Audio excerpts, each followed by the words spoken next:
And the fifth person was Bushnell's when the weather was cold. Okay. But they had a great time. I think the highlight of Bud's golf career was he won the reverse raffle one night. He'd brought a young friend from business out, and he came home, was all excited telling me about it. And he said, well, I gave Ralph half of it. And I thought, where's my half? I never saw a half. But he had lots of fun doing it. But he said, I have all competition in my business. I don't need to compete on the golf course. I want to play for fun. And that's what he did. That's good. And there were other people, you know, early on he played with all the guys we knew that were here when we came. And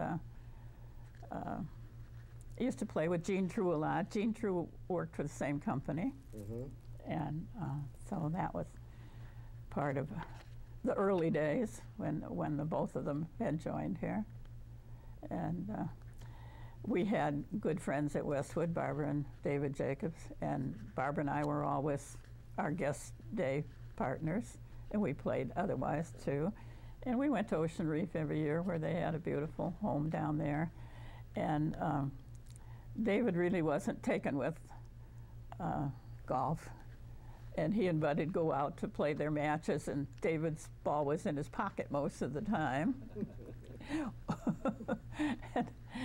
and I know one time Barbara was always trying to get him interested in golf. She got him lessons, and when they found him, he was having a drink with the pro who was teaching him how to get out of a sand trap. And eventually she gave up on that. But now you're talking about Mr. Jacobs from the Indians? Yeah. Right. The brothers, he David unfortunately had psoriasis, a very bad case of it, and his feet hurt him, you know. He really wasn't into walking 18 holes of golf. But they just quit whenever they got far enough, you know. But we had lots of fun. And did lots of other things with them. Tell us a little bit about your championship matches or well, game. as I said, I played Sue Enston, who was on the last year of her parents' membership here. And her parents and friends and relatives were all out with the movie cameras. And I had a pretty high handicap at the time. And all of a sudden, towards the end of the match, I thought, I'm winning. And then I was feeling a bit sorry for Sue because I knew she wouldn't be here another year. And all of a sudden it dawned on me, I was a lot older than her, and she'd have a lot more time to win a championship, and I did win it. And as I told you early, in a few years later, I got a call from Sue, and she said, I just wanted to tell you that I won the championship at Spring Valley, which I thought was a very nice thing for her to do. And I see her once in a while now, and her mother stayed my friend, and Sue has been very nice about it. And then I didn't win again for 20 years, and I played all 20 of them. I played in the matches trying, but I never could beat Carol Given if I got into the final. I only beat her once, and that was in an earlier match. But I played against Periano, Kim Periano, and of our 4 matches, I won 2 and she won 2, but the first ones were, no, that's not right. I won 1 out of 2 and she won the other 1 out of 2. However it worked out, we each won against each other twice. And well, that's just amazing when you think about the year spread. Yeah, from 1966 to 86. That's phenomenal. I was trying. I know. I know, but you succeeded. Well, the majority, 99.5, probably never succeed after a 20 years drought or a period of being a champion and then come back 20 years I later. don't give up easily. I know. Well, that's very obvious. That's And I always said about golf, I know it's a game. Life is serious. Golf is for fun, and I don't take it home with me. great. Now, So- when did you, let's see, 66, 86, and then, 88 let's see, 66, and 86. 86, and then you won 4 years later in 1990. Yeah, oh yeah, it was 90. That's right. So 3 times you were Yes. club champion. Yeah. Tell us about some of those matches and what happened, maybe some things. I'm not sure I can remember. Well, if- You know, you're so busy thinking about what you're doing. Oh, sure. Were the main competitors yourself and Carol Given and Ann Stouffer for all those Yeah. years? And Buster Deal, I played her early on, and it was the last, I played her twice, the last 2 years she was here. And the first time when I finished, my caddy said, I lost money on you today. The caddies used to bet on us, our matches. And I said, why would you bet on me? He said, well, I bet you'd lose on the 12th, and you didn't lose till the 14th. Oh, well, he's And, I short-sighted was never again. your caddy again. How I about hope. that? Oh, yeah, I liked the kid. And then the next year when I played her, I got to the 17th hole. I lost on 17. And she said to me, I think it was a compliment, I wouldn't want to play you another year. That's I'm great. glad I'm leaving. You love match play, is that I correct? did. I love match play. And why? Well, I grew up with 2 brothers who I had to compete with all the time. And that's the only way I could continue to play with them if I did well. You know, we used to pitch pennies. We used to play marbles. We played sandlot baseball, hardball. That's great. You That's know, wonderful. as I said, my mother finally sent me to ballet school because she wanted me to be more graceful. And so anyway, When you would have a match with Buster or Carol or Ann, what was the atmosphere like? I mean, were you friendly while you were playing, Well, or was it all business?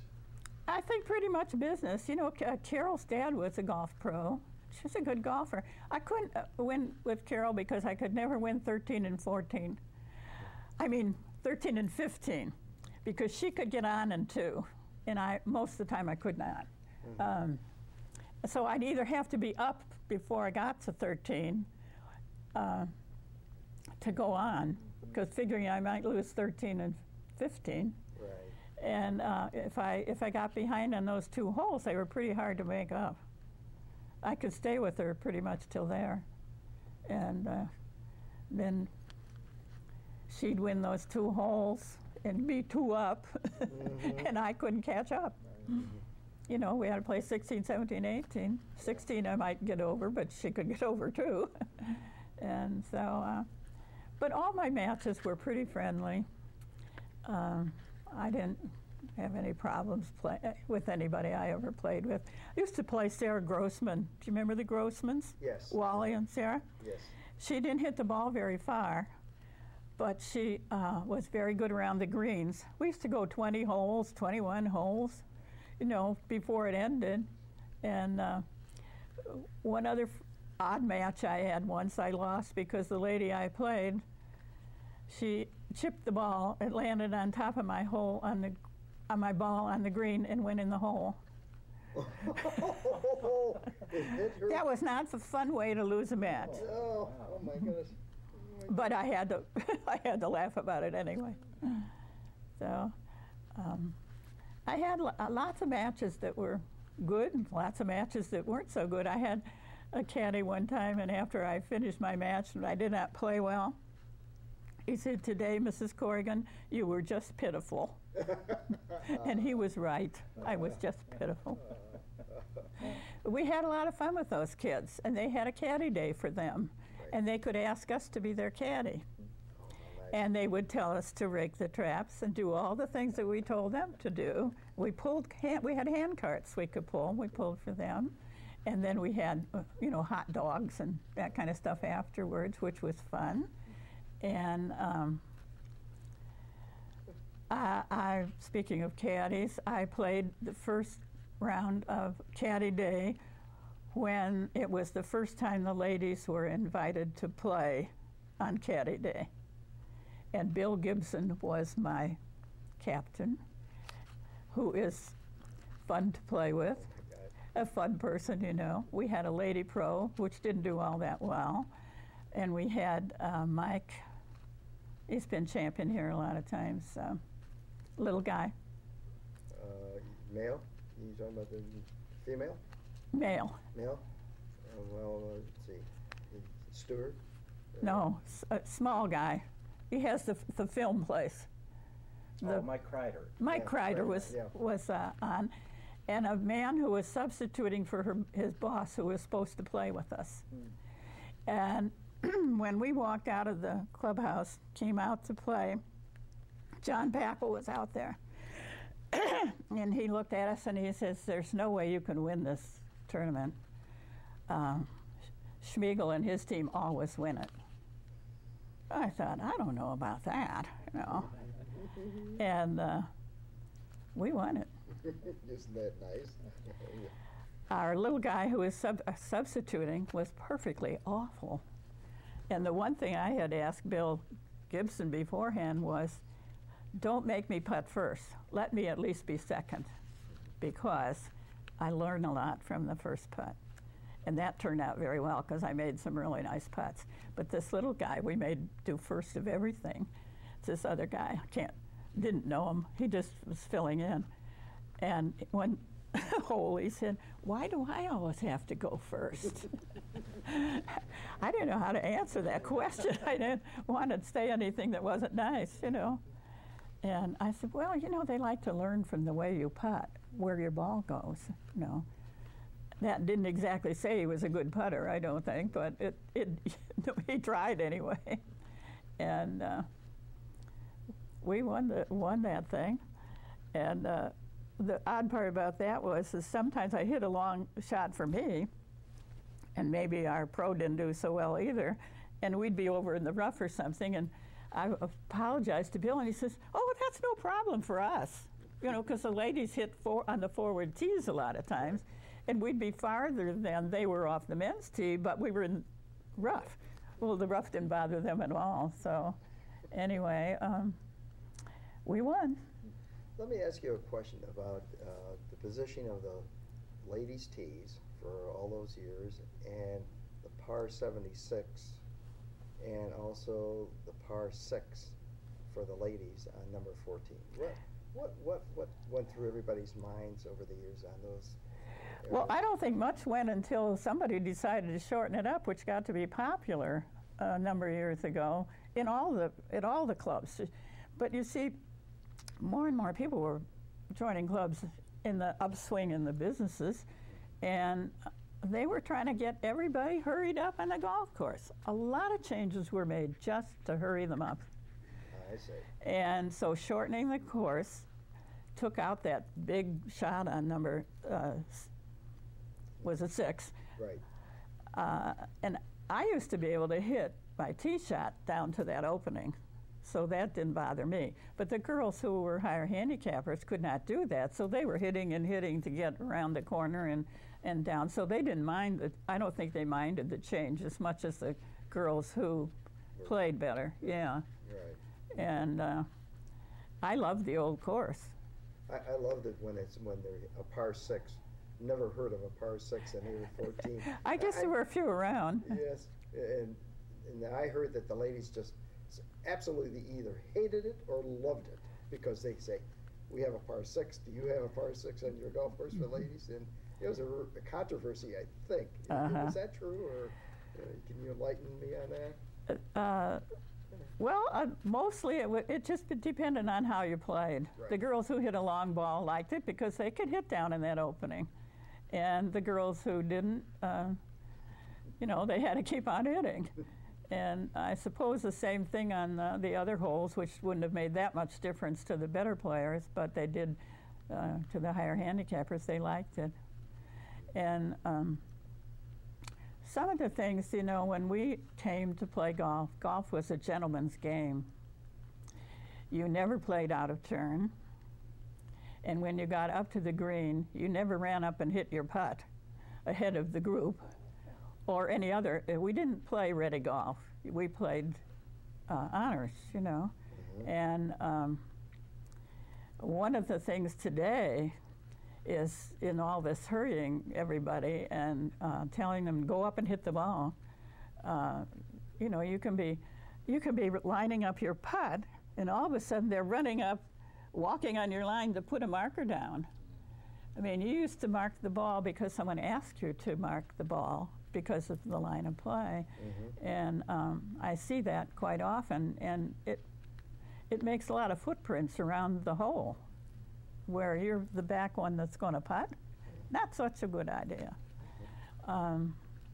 Other than that, I didn't hear too many complaints about shortening the course, because the majority of the girls, I think, like the shorter course. They're all higher handicaps, probably. Yeah, I think so. And we used to have the tee till 2 o'clock on Tuesdays. Now the guys are out there at 12 o'clock ready to go putting, and I don't know if we still have it or not, but they, you know, if nobody's there, they're gone. They're out there. If you didn't play in your Tuesday play for some reason you couldn't, you could come out in that later time and have a starting time to play until 2 o'clock. I see, yeah. And that was something that doesn't seem to be active anymore. But some of the other high points of my golf game, I played 3 times in the state tournament. Once because it was near my friend's house in Columbus. They belonged to that club. And once at Elyria, and forget where I played the other one. But I won the first flight at Elyria, which is my favorite prize. It was a Waterford decanter, and it's beautiful. And that was, of course, I knew Elyria well because team play was often there, you know. Right. So that was one of the high points of my winning. And I just had lots of fun doing it. I won a lot of stuff in the district on it with a partner, you know, and stuff. I tried to play in all the district stuff. By the time I was doing that kind of golf, my children were in school all day at the Catholic school, and so I had the day to do that. And we're very fortunate to have a lot of beautiful golf courses in this area. oh, too. we do. And